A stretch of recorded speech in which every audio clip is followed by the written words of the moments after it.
بینەرانی خۆشەویستی بەرنامەی ئاسۆی بەرابەری سڵاو ئەم کاتتان باش. هیوادارم لە هەر کوێهان ساغ و سڵامەت و تەندروست بن. تەنیا یەک مانگ ماوە بۆ ڕۆژی مێژووی 25 خەرمانان واتە دوهمین ساڵی دەستپێکی شۆڕشی ژینا کە بە گیان لەدەستانی ژینا ئامینی بە دەستی گەشتی ئێرشاد لە تاران ڕوویدا و بووە هۆی نفرەت و تووڕەیی خەڵک و دەستپێکی شۆڕشی ژن ژیان ئازادی. بزوتنەوەی شۆڕژگەڕانەی ژینا لە هەنگاوی یەکەمدا ئاینی دەوڵەتی و هاوکات حیجابی ئیجباری ئەم هێما ئیدۆلۆژیکەی ڕژیمی ئیسلامی بردە ژێر پرسیار. ئەمەش ڕۆژی 26 خەرمانان لە ئارامستانی ئایچی لە شاری سەقز لە کاتی بە خاکسپاردنی تەرمی ژینا ڕوویدا. لەو ڕۆژەدا ئەو هاوڵاتیانەی کە سەرڕای هەموو ئەو ئاستەنگیانەی کە لەلایەن پۆلیسەوە پێکات بوو لە ئارامستانەکە کۆبوونەوە بە بێچەوانەی نەریتی باو ڕێوڕسمی بە خاکسپاردنەکەیان باوتنەوەی سرودی شۆڕژگەڕانە و وتاری سیاسی و چەپڵە لێدانی بەردەوام بەڕێوەبرد. ئەو ژنانەی کە بۆ یەکەم جار لە ماوەی سەدەکانی ڕابردوودا لە ڕیزی پێشەوەی پیاوان بەشداری مەراسمەکە بوون بە دروشمی ژن ژیان ئازادی سەرپۆشەکانیان فرێدا و یەکێک لە ئامانجەکانی بزوتنەوەکەیان دیاری کرد و ناوی ژینایش بوو بە ڕەمز. ڕێوڕسمەکەی ئەو ڕۆژە و دروشمی یەکگرتوانە و ئامانجە دیاریکراوەکەی لە ماوەیەکی کورتدا زیاتر لە 150 شاری ئێرانی گرتەوە. ئەم بزوتنەوەیە سنوورەکانی ئێرانشی تێپەڕ کرد و ناڕزایەتیەکان لە چوارگۆشەی جیهاندا تەشەنەی کرد و ناوی ژینا واتە مەهسا ئامینی لە ماوەیەکی کورتدا بوو بە ئاشناترین ناو لە جیهان. دوای 2 ساڵ لە شۆڕشی ژینا بارودۆخی ژنان چەندە گۆڕاوە. ژنان چه ڕۆڵێکیان لە بەردەوام هێشتنی ئەم شۆڕشە هەیە. ئەمە ناوەرۆکی بەرنامەی ئاسۆی بەرابەری ئەمڕۆمانە بە میوانداری بە ڕێزان مەریەم ئەفراسیاپور چالاکی بواری مافی ژنان و ئارێز محەممەدی چالاکی سیاسی. هیوادارم هێشتا کۆتایی بینەر و بیسەری ئەم بەرنامەیە بن. بە ڕێزانم کاتتان باش، بەخێربێن بۆ بەرنامەیە و سپاسکە ئامادە بوون. زۆر سڵام، منیش سڵام هەیە بۆ بینەرانی ئەم بەرنامە و هەروە بۆ مێمانی ئێوە هاوڕێ ئارێز. زۆر سپاس، بەخێراتنی دووبارەتانەکەم. پرسیارەکانم لە هاوڕێ مریەمەوە دەست پێەکەم. هاوڕێ مریەم، پێتان وایە دەستکەوتەکانی خەباتی ژنان لە ماوەی 45 ساڵدا دژی کۆماری ئیسلامی و ئەم 2 ساڵەی شۆڕشی ژینایکی پێوە بێ چۆن دەبینن؟ بەڵێ هەروەکە خۆتان ئشارەتان کرد یەکمان ماوە بە دووهەمین ساڵگردی لە دەستانی ژینا ئەمینی و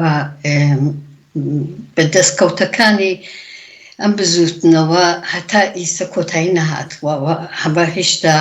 ئەم جامعە کامڵەن خەریکن تەلاشەکەن بۆ گۆڕاندنی تواوی مناسبات. بۆیە هیچتا ژێرپای جمهوری ئیسلامی بەم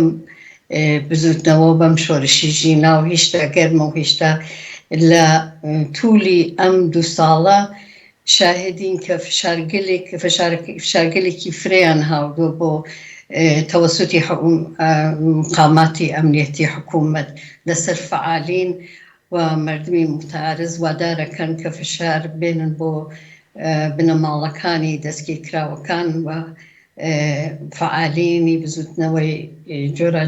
جۆراجۆرەکان. هەروەکە دەستا ئەگەر گەرەکمان بێ باقان بە دەستاوەردی ئەم 2 ساڵە ئەم شۆڕشە عەزیمە ئشارە بکەین. ئەوی شەوەیە کە لە توولی ئەم 2 ساڵە دیارە بزوتنەوەی ژنان کەماکان هەروە گوتم هیچتا ئێدامەی هەزبە، بەڵام باوجودی سەرکوتکردنی جمهوری ئیسلامی ئەم مەبارزە بەو شێوەی کە بە شێوەیەکی خیابانی و هەروەکە ئێوەی شارەتان کرد کە لە نزیکەی 150 شار و شارۆچکەکانی ئێران ئێدامەی بوو، بەو شێوە نەما، بەڵام ئێستا بە شێوەی پەراکەندەوە بە شێوەگەر جۆراجۆر ئێدامەی هەست. دیارە هەدەفی ئەسڵی شۆڕشی ژینا ڕووخاندنی جمهوری ئیسلامی بوو. ئەمە یەکێ لە خاڵە گرنگەکانەکە لە تەفاوەت لەگەڵ شۆڕشەکانی ترا، شۆڕشی 97 شۆڕشی 88 کە بۆ ماوەیەکی کورت بوو سەرکوب کریان، بەڵام شۆڕشی ژینا لە ساڵی 1401 بە قەستی ڕاکەوتن بە قەستی ڕووخاندنی کۆماری ئیسلامی بوو بە شۆرشێکی کە حکوومەتی بە چاڵش کێشە و فرەتر لە 6-7 مانگ دەوامی بوو، توولی کێشە. و خەڵکی ناڕزایەتیەکانیان بە مەبەستی ڕووخانە هەروەوتم لەسەر شەقامەکان توانیان بۆ ماوەیەکی چەند مانگ دژ بە ئەم ناڕزایەتیە بێنەمەیان. یەکێ لە مەسایلێکە ئەتوانم ئشتارێ پێ بکەم، دیارە وتم ئەم خیزشە، ئەم شۆرشە بە شێوەیەکی پەراکەندە و جۆراجۆر ئێدامەی هەست. ئەگەر گەرەکەم بێشارەکەم بە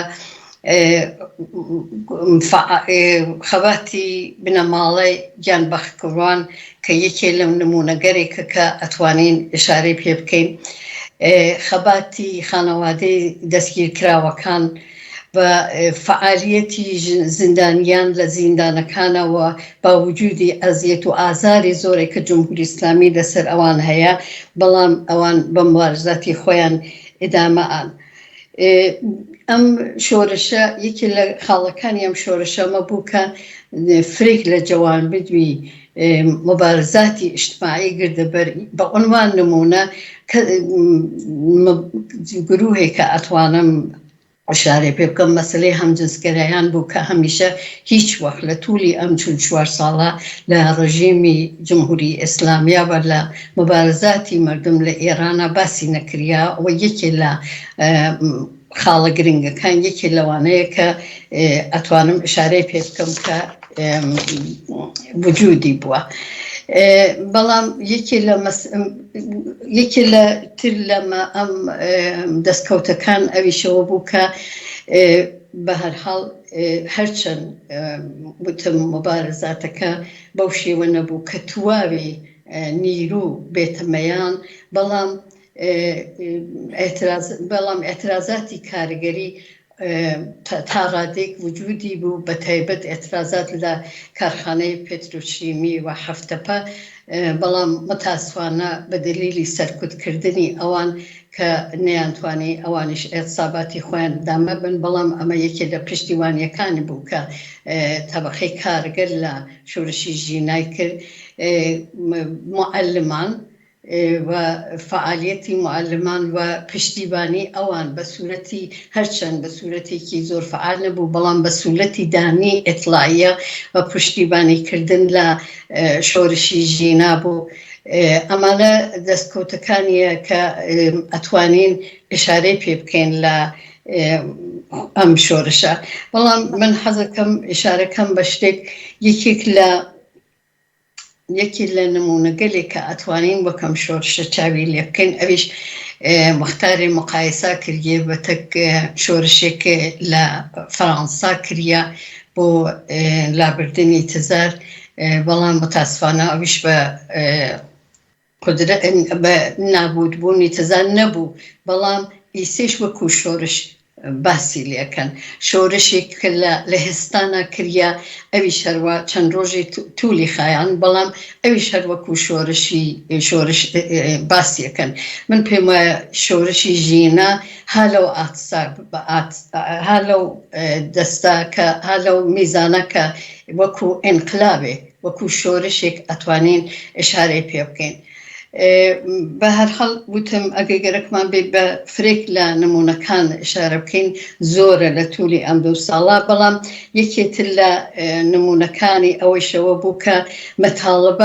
منشوری متاڵباتی حداقلی تەشەکولی کارگەرەکان هەر لەو سەردەما ئەو منشورە دریا دەرەوە، ئەویشە خۆی یەکێ لە دەستاوەردەکان بوو کە لەو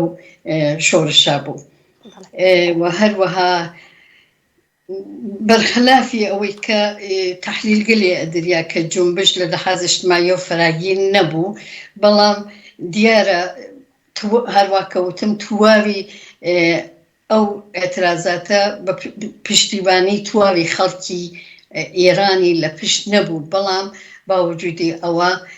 بە هەرحاڵ جایگای خۆی دانیا لە ئینقلابە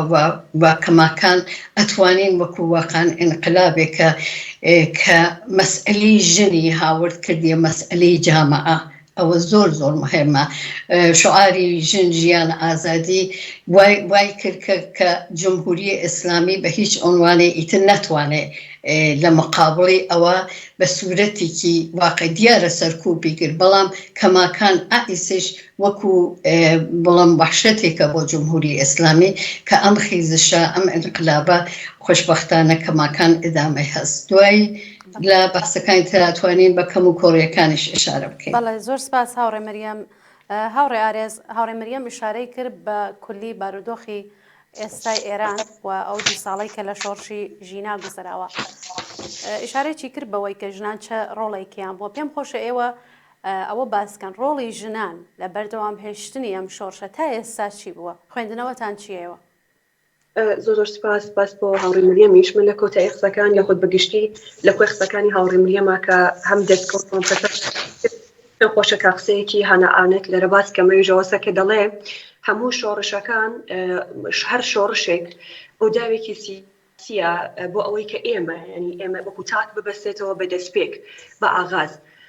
بە شرۆع یاخود بە دامەزراندن، چونکە ئەو پێی وایە کە شۆڕشەکان هەلێکن بۆ ئەوەی کە فەزایەکی سیاسی نوێ بخۆڵقێ کە کار لەسەر گفتمان، کار لەسەر هەڵوێست، کار لەسەر بیرروڕا و بەگشتی کار لەسەر کۆمەلگا و تاکی کۆمەلگا ئاکات. جا من پێم وایە کە ئەم چ دەستکەوتمان ببێت لە شۆڕشی ژینا یاخۆت بە دڵنیایی شەوری شۆڕشێ بێ خەساریش نییە کە هەمانە، بەڵام لە ماوەی ئەم 2 ساڵە دایمە بینیمان کە گفتمانی خەڵک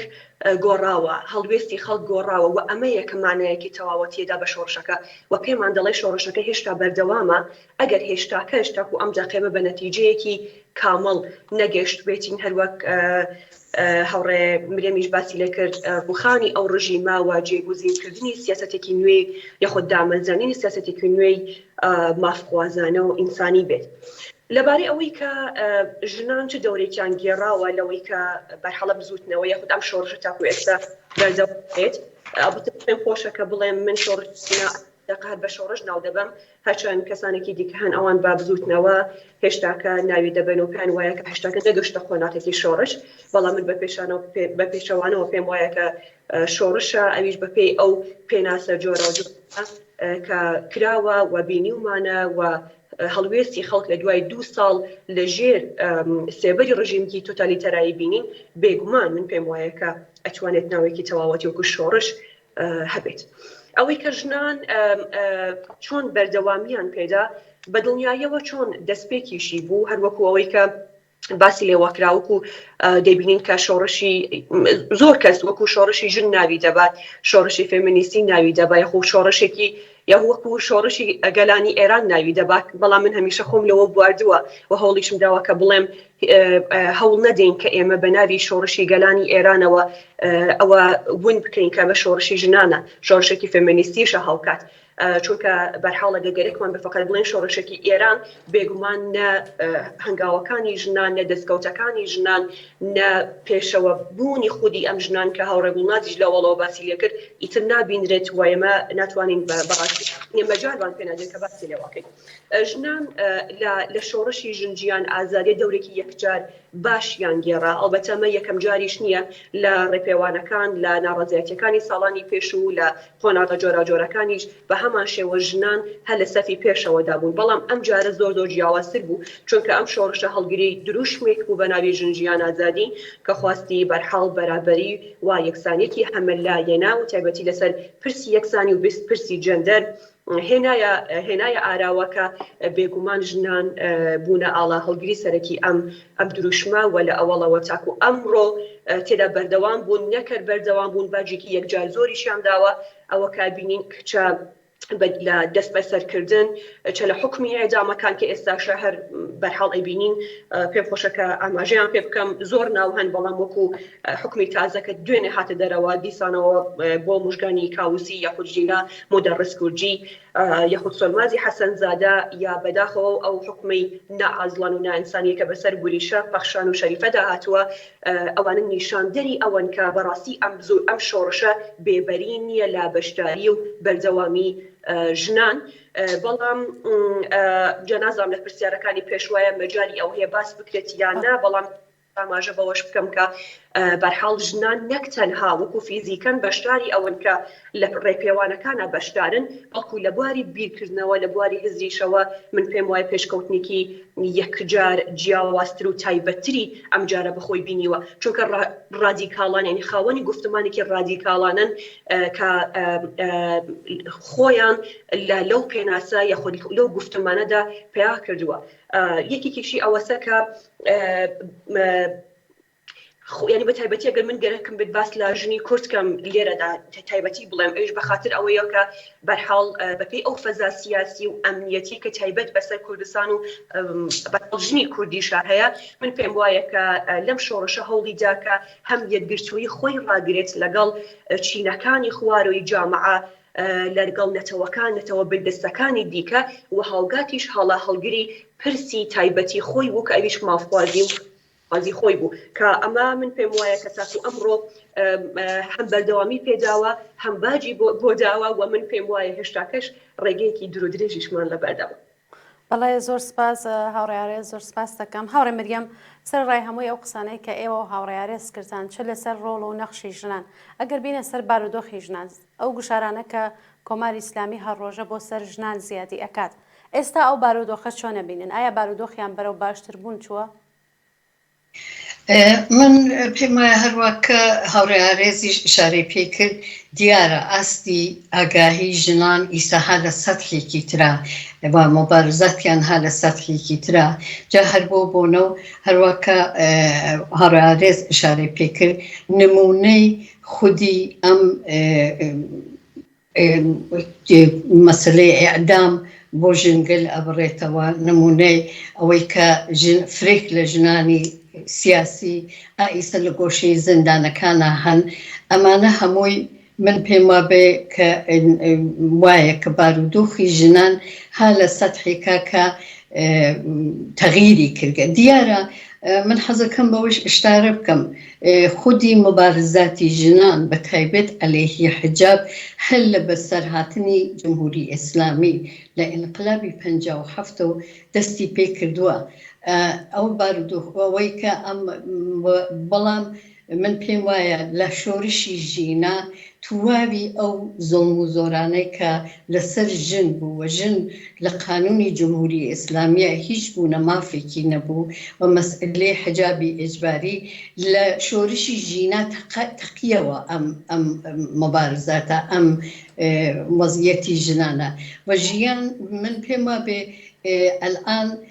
هەروە کە ئشارەتان پێکرد، ئەلئان دەستە دیارە بە سوورەتێکی زۆر پان و بەرێنین، بەڵام بە سوورەتی گروهگەل بوچک ژنان واقعان خەریکن خۆیان متشەکلەکەن و خەریکن بە فعالیەتەکانیان ئێدامەیان. ئێمە ڕۆژمەڵە تواشاکەین کە ئەترازاتی مەدەنی بە ئەنواعی جۆراجۆر بڵاوە بێتەوە. یەکێ لە مەسەلەکانی کە واقعاً ژنان و ئەم خیزشە فعالن، ئەوی شەوەیە کە هێنیان فعالبوونیان لە سەتحی مێدیا، ئەوە خۆی نمونەیکە کە کوچکترین اتفاقێک ئەکەفێ لە ئەم فعالیەت گەلمەدەنی و فعالیەتی ژنان بلا فاصل لە سەتحی مێدیا بڵاوە بێتەوە بە جۆرێکە کە و حتا خودی فیلمگردن لە ئەم نیروی سەرکوتکەری جمهوری ئیسلامی و ئەم گرۆهگەلە وادایانن بۆ سەرکوتی ژنان، هەمووی ئەمانە دلیلی ئەوەیە کە مبارزاتی ژنان ها لە ئاستێکی ترا تا حدێ من بێژم ترسیان لە ئەم ڕژیمە تا حدێک باوجودی سەرکوتکردنیان ترسیان لەم ڕژیمە تا حدێک شکاوە و خودی هەر ئەوە ئەوێتە باعیسەوە کە بێژین کە واقعاً مبارزاتی ژنان لە شۆڕشی ژینا دیارە بە هەر حاڵ کەم و کۆرگەلێکی هەست. ئەم شۆڕشە هەروە کە وتمان واقعاً سەرکوت کردیا، بەڵام باوجودی ئەوە هێشتا ئەدامە هەست. نەخشی ژنان من پێم وابە نەخشی جوانان بە تایبەت نەخشی جوانان زۆر مهمە. ئێمە خۆمان نەزانین کە دیمان و لە ئەخبارەکانە چامان لێ کرد کە حتا کچانی جوان لە سەتحی مەدرسەکانە ئەمانە هەمووی نیشانەی ئەوەیە کە ئەم خێزشە وەقعان ئێدامەی هەست بە ژنان تا سەقفێکی زۆر تاڕەدەیەکی زۆر بەڵام باوجودی سەرکوت بەڵام کەماکان هەر حزوریان هەست بە ئەم شۆڕشە ئێدامەی هەست بە من پێم وابێ ئێدامەی ئەم شۆڕشە بە تەغیراتێک بە بەرگرتنی تەجروبیاتێک لە کەمبوودەکان و زعفەکانی ئەم دۆرانەی هەشت مانگەی ئینقلابی ژینە بتوانێت بچێتە ئاستێکی تر لە مەبارزاتی ژنانە. بەڵێ زۆر سپاس هاوڕێ مەریەم. هاوڕێ ئارێز تۆ لە بەشێ لە قسەکانی پێشووتە ئیشارەت بە حکمی ئەدامەکان کرد، پێت وایە ئەمە هێرشە بۆ سەر دەستکەوتەکانی شۆڕشی ژینە و هەروەها بۆ سەر چالاکانی ژن کە لە شۆڕشی ژینا بەشداری مستەقیمیان بووە؟ بەڵێ من بە دنیایەوە پێم وایە کە ڕاستەخۆتانێت بەشێکی هەرە زۆری بۆ مە بگەڕێتەوە. جا کاتێک کە باس لە بەرحاڵ دەستپێکی شۆڕشی ژیناکەین زۆر لایەنەتان لە خۆیەوە بگرێت. بەرحاڵ دروشمی ژن ژیان ئازادی کا پێشبینیەکی قەباتی بێوچانی ژنانی کوردی لە پشتەکە لەدەیان فۆرمی جیاوازە بەرحاڵ چالاک و فعال بوون و دواترەکان تێکەڵکردنی یاخود دەستپێکردنی بەم شۆڕشە و زۆر لایەن منەتانم باس لێەوەکەم چۆن ئەم شۆڕشە دەستی پێکرد. جا بەرحاڵ فەزای سیاسی خودی کوردستان، بۆنی ئەحزابی سیاسی، نالەباری ئابووری خودی جامعە، وریایی خودی تاکی کۆمەڵگای ئێران و کوردستان، ئەمانە هەمووی دەستیدا بە دەست یەکەوە بەرحاڵ ئەم شۆڕشە دەستی پێکرد. جا ئەوەی کە باسی ئەدامەکانت بۆ تایبەتی بە ئەدامەکانی ئەم دواییان نەکرد، بەڵێ بێگومانەتانێت ڕاستەوخۆ پەیوەندی بەم شۆڕشەوە هەبێت و هاوکاتیش گوشاریش بێ من پێم وایە. یەک لەبەرەوەی کە جمهوری ئیسلامی بە شوێن تۆڵەکردنەوەیە، بە هەموو شێوەیەکە بە شوێن تۆڵەکردنەوە بۆ تایبەتی لەسەر ژنانیش، چونکە و بێگومان ئەتەنێت فکوسێکی یەکجانزیەتی بەسەر ژنانەوە بێ و تایبەتی ژنانی فعالی سیاسیش و ئەگەر ئەم ژنە فعالە سیاسیانەش هاوکاتی ئەگەر چاو لە کەیسی وریشە و پەخشان بکەین لەگەڵ شەریفە محەممەدیە کەیسی ئەوانی ڕەفزاوە بە ئەحزابهایەکی سیاسی بۆ ئەوەی کە دەست ئاوەڵاتر بێت کە بێت ئەیدامەکەیان جێبەجێ بکە. جا کۆماری ئیسلامی بەم شێوەیە گەرەکیە یەکەم تۆڵە بکاتەوە و هەم دوو گەرەکیەکە شێوەیەکی تر لە ئەحزابی شەڕدا کە ئەوان هۆکارن بۆ ئەوەی کە من مەسەڵەن بۆ نمونە کەسێک ئەعدامەکەم یاخود حکمێکی بەسەر ئاسەپێنم کە بێگومانەوەش یەکجار ناڕەوا و نادروست و نائینسانیە، بەڵام ئەترمە کۆماری ئیسلامیە سیاسەتی کۆماری ئیسلامی لە ماوەی ئەم هەموو ساڵانەدا هەروە بووە و بۆ ئەم ئەعدامانش بێگومان هەر بەو شێوەیە دەڕوانێت و پەیوەندە لەگەڵ ئەم فەزا جیاوازە سیاسیەی کە لە دوای شۆڕشی ژینا دەستی پێکرد و تایبەتی لە کوردستانە نەک تەنها ئەعدامەکانیش ئێمە ئەو هەموو بێسەر و شوێنانمانە هەیە، هەموو ئەو ژنانن کە لەژێر ئەوەی کە حکمی دەست بەسەرکردنا هەیە یا ئەوەی کە من تەنانەت لە نزیکیشەوە ئاگادارم بۆ ئەو نەک تەنها فعالانی سیاسی بەڵکو چالاکانی مەدەنیش تەنانەت ئەو کچە نەوەی زێد ئەو کچانەی کە لە شۆڕشەکەدا لە سەرشەخان بەشدار بوون لەچکەکانیان لەیان برد لە نزیکەوە ئاگاداریەوە هەم کە بانکراون بۆ ئەتلاعات و خراونە تێژێر گوشارەوە فۆرمیان بۆ پڕکراوەتەوە بە زمان و خەتی خودی کۆماری ئیسلامی حکم یعنی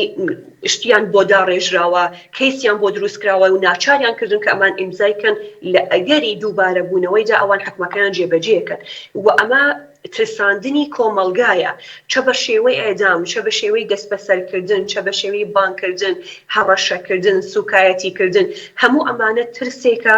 بۆ ئەوەی کە فەزای نوێی حاکم لە ناو کۆماری لە ناو ئێران و کوردستانە لە دوای شۆڕشی ژینە ترسات ئەمنیەتی بکات خەمۆکی بکات و لە هەموو شێوەیەک ئیستیفادە ئاکات چ ئەوەی کە دەست ببا بۆ ئەحزابی سیاسی چ ئەوەی کە لە دەرەوەی جوغرافیای خۆشی بڕواتە دەرەوە ئەوەی کە دەست بەسەر بەرحەڵ پەیوەند لەگەڵ لایەنەکانی دیکە وەکو نزیکترین و بەرحەڵ زیینوترینیشان لێوە ببین هەرێمی کوردستان و عێراقا و خۆشی تا ئەوێ نزیک کاتەوە بۆی کە بە هەموو جۆرێکەس ئەو فەزایی خۆی کە زاڵی کردووە بەسەر ئێران و بەرحەڵ تاکی ئەو جامعە بهێڵێتەوە. بەڵام باوجودی هەموو ئەمانە کە ئێمە دەزانین ولی ئەو فعالیەتانە هێشتاکە هەر بەردەوامن. جا ئەم فعالیەتانە زۆر شێوەی جیاوازی بەخۆوە بینیوە، چ لە ماوەی ئەم نزیک بە 2 ساڵەی شۆڕشی ژینە وەچ پێشتر لەوەیشە، بەڵام بەرحاڵ ئەم 2 ساڵە زۆر جیاوازتر و تایبەتیتر بووە. یەک ئەوەسە کە فعالیەتەکان لە ناوخۆ تێکەڵ بە دیاسپۆرا کراوە و پەیوەندی ئەم دوانە سۆشیال میدیایە. من پێم وایە کە شۆڕشی ژینە ئەو تایبەتمەندی کە بووی و ئەو وەکو سەردەمیانەترین شۆڕش کە من ناوی لێبم ئەویش ئەوەسە کە یەک نەوەی نوێ تێدا بەشدار بوون، 2 تەکنۆلۆژیا تێدا بەشدار بوون، 2 3 ئەوەی کە گفتمانی دیاسپۆرا لەگەڵ گفتمانی ناوخۆ یەکی گرت و ئەم بەشداری ناوخۆ ڕاستەوخۆ بە پراکتیک لە ناو شۆڕشە و هاوکاتیش پشتیوانی دیاسپۆرا و سۆشیال میدیا و بەرحاڵ دەنگیانەکان بە جیهانیکردنی ئەم شۆڕشە ئەمەش هێزێک و قووەتێکیدا بۆ خەڵکە و تایبەتی ژنان کە تاکو ئەم دەقەش بتوانن تێدا بەردەوام بن و بە لەبەر چاوگرتنی دەست بەسەرەکان دەست بەسەرکردنەکان بە لەبەر چاوگرتنی ئەعدامەکان و گوشارەکان کە کۆماری ئیسلامی هێناوێتی، بەڵام ئەوە بینین کە بەردەوام کەمپینگ دروستە بێت، بەردەوام هەشتەگ دروستە بێت، بەردەوام ئەوانەی کە لە دەرەوەی وڵاتە لە ناوەندەکانی ناوەندی بڕیاردانە دەستیان دەڕوات هەوڵیان داوە کە دەنگی ئەم ناڕەزایەتیە دەنگی دەست بەسەرکراوان و بگێنن. بەڵێ زۆر سپاس هاوڕێ ئارێز. هاوڕێ مریەم چۆن دەکرێت بزوتنەوەی ژنان بەرەو خەباتێکی ڕادیکاڵ بە ئاسۆیەکی سۆسیالیستی بچێت؟ بەنظر من ئەوەڵەن بەڕسیکردنی تەجروبیاتی ئەم دۆرانە و کەمبوودەکانی ئەم شۆڕشە یەکێ لە مەسایلگەل عومدەیە کە ئەشێ ئەم خیزشە چاوی پیا بخشنێ. یەکی لە مشکلاتی ئەساسی ئەوە بوو کە ئەم خیزشە نەبووە، یعنی کولی جەماوەری جامعە نەهاتنە پشتی ئەم خیزشە و لەو سەعات و کاتاکە زۆر مهم بوو کە جەماوەری خەڵک بەتواوی لە پشتی ئەم شۆڕشە نەبوون. بۆیە من پێم وایە یەکێ لە دەلیلەکانی ئەوە بوو کە نەیتوانی ئەم هەدەفەی کە ڕووخاندنی کۆماری ئیسلامی بوو بەدەست بێنێ و حتا ئەم گفتمانی سیاسی و مەترەکردنی مەسئلەی ژن کە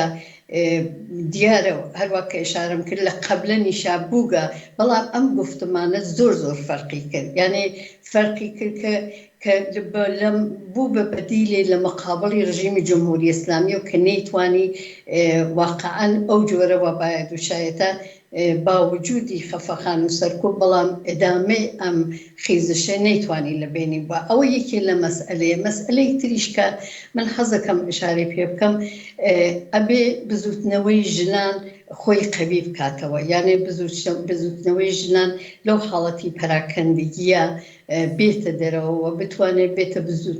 بزوتنەوەیکی گەورەتر و ئێرتباتەکان باشتر ببێ لە بینی بزوتنەوەی ژنانە. ئەوە یەکێ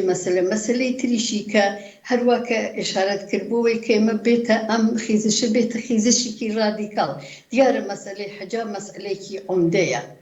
بە قۆڵی معروفە ژن پاشنی ئاشنی جمهوری ئیسلامیە، یە مەسئلەی ئیدۆلۆژیکی جمهوری ئیسلامیە، بەڵام بە نەزەر من بۆ ئەوەی کە ئەو هەدەفە ئەسڵیە کە شۆڕشی ژینە ڕووخاندنی جمهوری ئیسلامیە کافی نییە تەنیا ئەوە. ئەبێ ئەم مەبارزاتە ئومیدوارم بەجوو کە وەها بێ کە بتوانن تەبەقەی کارگەر تیا شرکەتی بێ و باقی جنبشەکانی ئیجتماعی و وەکو جنبشی معەلمان، وەکو جنبشی بازنشستگان، تو ئەوانەی کە ئیسە ڕۆژانە هیچدا خۆشبەختانە وجودیان هەست، ئەمانە یەکێ لە مەسایلگەلێکی عومدەیە کە بتوانێت ئەم خیزشە بتوانێت ئەمانە جەماوەریکە و هەروەها مەسئلەی ئازادی و بەرابەری یەکێ لە خاڵەکانی عومدە ئەبێ ببێ لە خیزشی ژینە. ئەویشەوەیە کە تواوی جەنبەکانێک کە جمهوری ئیسلامی بە دلیلی مەسئلەی مەسحەب دای سەپاندووە بەسەر ژنانە هەمووی ئەوانە بگرێتە بەر یعنی بە یەک مۆرد و دوو مۆرد ناوێ ڕزایەت بگرێ ئەگەر گەرەکمانە ئەگەر ئەو هەدەفەی کە شۆڕشی ژینە پێمەشهور بوو بە کولی نظامی گردە بەرچاو ئەمە پێویستەکە ئەوڵەن چاوخشێنێ لە تەجروبەکانە بە دیارە چاوخشانن لە تەجروبەکانێکە و شکستی خواردگە بۆ معنە نییە کە ئەوانە نەبێتەوە کە ئێمە چاوی لەسەر چاوی لێ بخشێنین وە بتین ئەویش بە هەرحاڵ من پێم وا بە دیارە یەکی لە خاڵە ئۆندەکانی و مهمی شۆڕشی ژینە پەیوەندی هەروە هاوڕێئارێزیش ئشارە پێکرد پەیوەندی داخل و خارج بوو وڵاتەکانی کوردی وڵاتەکانی خارجی گردەبەر ئەم پەیوەندێ ئەشێ دووبارە بە سوورەتێکی بازە هەر وەکو جاران ئەم پەیوەندیە ئێدامە پەیا بکە ئەمانە مەسایلێکە مەسئلەی جوانان زۆر زۆر مهمە هەروە کێمە ئیشارەمان پێکرد مەسئلەی جوانان و حتا نۆجوانان لەم خیزشە نەخشیان بوو لە مەدرسەکانە دیمان کە بە چ شێوە واقعەن تامەزرۆی ئازادی بوون بە لە مقابڵەکردن لە مقابلی سیستمی دواکەوتو سیستمی نوێە کە جوانەکان ئەوانەیەگرن ئەوانە هەموو نیرۆگەلێکی عەزیمە کە ئەبێ لەم خیزشە بتوانی لەسەری کار بکریێ بۆی کە نەتوانێت کۆماری ئیسلامی هەروە کەوتم بەرحاڵ تانی ئەم شۆڕشە سەرکوتکە بەڵام خۆشبەختانە هیچتا ئەم شۆڕشە ئێوینین ئێدامەی هەست بەڵام پەراکەندەست ئەبێ لەو پەراکەندیە بێتە دەرەوە ئەبێ مەسئلەی هەروەکە مەسئلەی کوردستان هەروەکە ئارز ئشارەی پێکرد مەسئلەیەکی زۆر زۆر مهمە جنبشی ئازادیخوازی و بەرابەری تەلەبی لە شارەکانی کوردستانە بە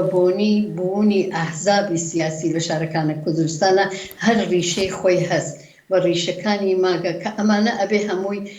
لە بەرچاو بگرێ بۆوەکە بتوانین ئێمە ئەم خیزشە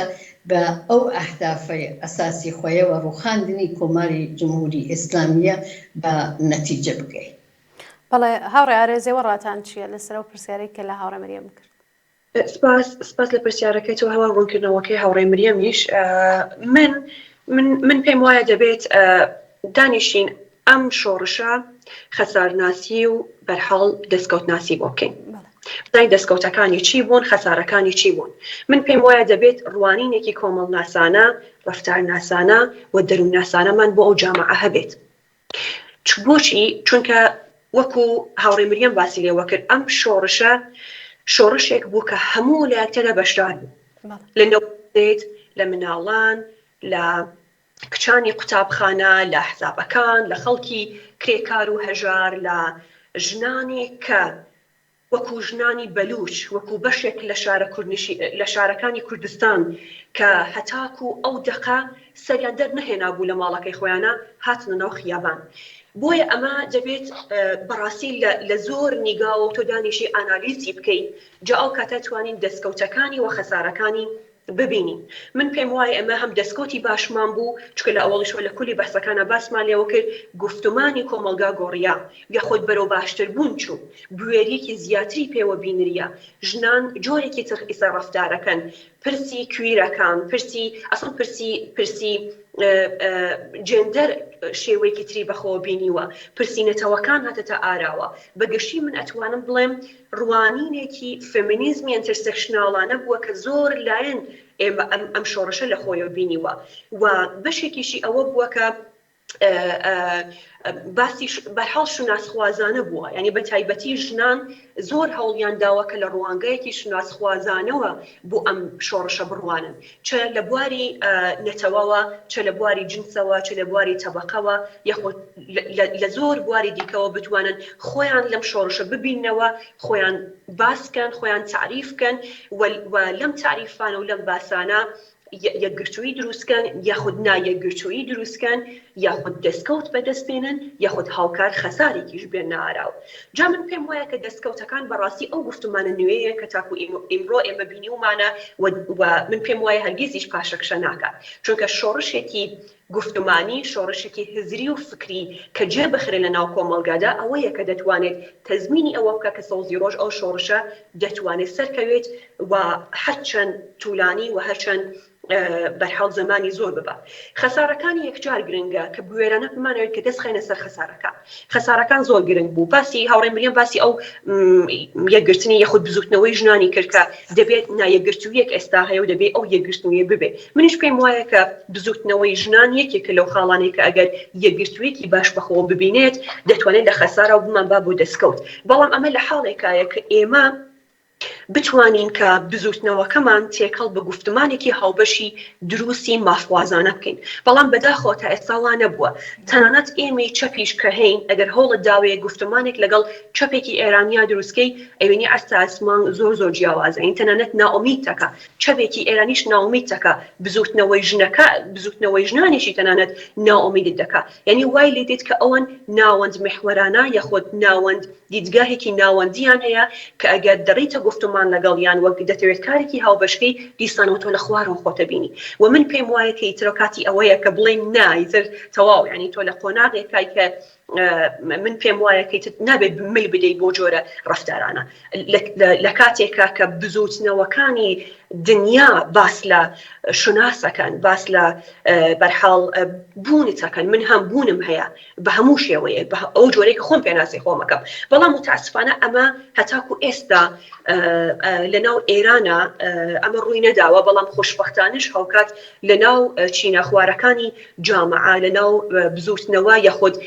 ئەگەر بزوتنەوەیەکیش نەبێت تاکو ئێستا زۆر بەرچاوەکو ژنانی بەلوچ کە خۆشبەختانەی سەخەریکە شکڵەگرێت و فۆرمەگرێت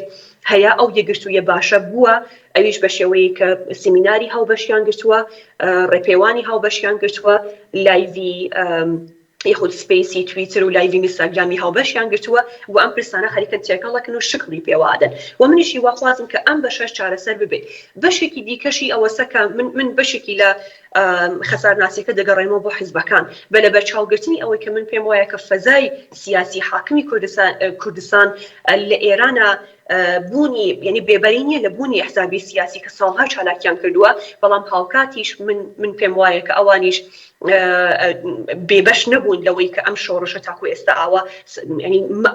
بە مەنگی مایەوە نەچوونە نەهاتە دواوە بە مەنگی لە شوێنی خۆیان مایەوە. ئەویش ئەو من پیانەڵێم پیاوانی سیاسی سیاسەتی پیاوانی سیاسی بوو کە بەرژەوەندی خوازانە بۆ ئەو پرسیان ڕوانی هاوکات نە ینی نێڕوانی کە بزوتنەوەی کوردستان شۆڕشی ژینە بزوتنەوەی ژنان بزوتنەوەی خوێندکاران ئەسان نەوەی زێر چی دەخوازێت چی دەوێت بە پێی ئەوە بڕۆینە پێشەوە. بەڵام متاسفانە لەژێر سێبەری زاڵی ئەو لایەنەکانی دیکەی وەکو ناوەندخوازەکان کە بەداخەوە ئەوان مەیدانێکی بەرینتریان لە بەردەستە وەکو میدیا وەکو بەشداری وەکو بەرچاوبوون ئێمە نەمانتوانی ئەو جۆری کە هەین باس لە خۆمانەوە بکەین. و ئەمانە هەمووی خەسار بوون بێگومان. من پێم وایە کە خەسارەکان حتما دەبێ خەسارناسیەکی دقیق و دروست و ڕادیکاڵانەی بۆ بکەین و بەپێی ئەوەی کە چۆن دایبڕژینەوە بڕۆینە پێشەوە کە من هیوان بداهات و یەکەم شۆڕشە سەرەکەوێت. زۆر سپاس هاوڕێ ئارێز. هاوڕێ مەریەم کاتمان زۆر کەمە ئەگەر شتێکەیە کە پێت وایە ئیشارە نەکردووە فەرموو. من شتێکی زیاترم نییە. سپاس بۆ هاوڕێ ئارێز بۆ تێبینیەکانی نظر من زۆر باش بوو. فقط ئێمە ئەومان دەبینە چێ نقطەی مەسەلێک لە قسەکانی هاوڕێ ئارێزا بوو ئەویشەوەیە یەکێ لە مەسایلێک کە ناتوانین چاوی لێپۆشین فرێک لەو ژنانە تا ئەم ئینقلابی ژینە هیچ وەخت نەهاتوونە سەتحی مەبارزەوە نەهاتوونە دەرەوە. بەڵام ئەم شۆڕشە وای کرد کە ئەوانیش بێنە دەرەوە بە قەوڵی هاوڕێ ئارێز بۆ ئەوەی کە ئەم چاوخشێنەوەی بکردێ بەسەر ئەم تەجروبیەتە ئەبێت تواوی جوانبی ئەم مەسایلە تواوی ئەو ژنانە تەنیا ژنانی ڕۆشنفکر نییە تەنیا ژنانی سیاسی نییە ژنانێک کە هاتونە سەتحی مەبارزە و بە دڵخۆشیە و بۆ ئەوەی کە ڕزگار بن لە مهنەتی جمهوری ئیسلامیە ئەوانیشە لە بەرچاو بگیردێ. و من قسەی زۆرم نییە. زۆر سپاس بۆ بەرنامەکەتان بۆ داوەتەکەتان مەمنون. زۆر سپاس. جارێکی تر سپاس بۆ هەردوو میوانی بەڕێزی بەرنامەکە هاوڕێ مریەم ئەفراسیاپور چالاکی مافیشنان، هاوڕێ ئارێز محەممەدی چالاکی سیاسی کە لەم بەرنامەیە بەشدار بوو. جارێکی سپاس بۆیەوەی ئازیز. زۆر سپاس. بەڵێ بینەرانی خۆشەویست بەم جۆرە هاتینە کۆتایی بەرنامەی ئاسۆی بەرابەری ئەم هەفتەمان تا بەرنامێکی تر و هەفتەیەکی دیکە ماڵەوە.